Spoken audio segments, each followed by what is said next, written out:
शासकीय रुग्णालयात प्रसूतीसाठी कर्नाटकातील एक महिला दाखल झाली आणि तिची प्रसूती झाल्यानंतर तिने कोणालाही न सांगता 8 दिवसांचे तान्हुले बाळ तिथेच टाकून पलायन केल्याची धक्कादायक घटना उघडकीस आली.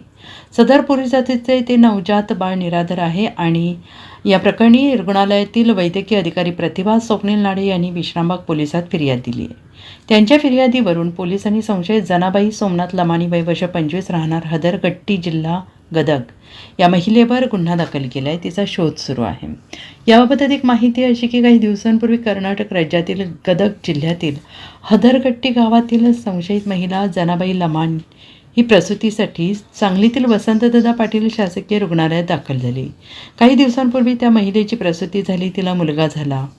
अवघ्या 8 दिवसांच्या गोंडस मुलाला सोडून ती माता निघून गेली आहे. ती कोठे गेली, कधी गेली, कोणालाही माहीत नाही. याबाबतची माहिती पोलिसांच्या कानी पडली.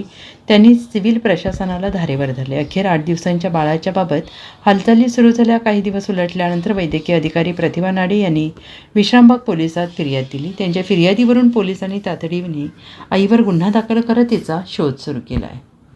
Bureau report SBN Marathi, Sangli.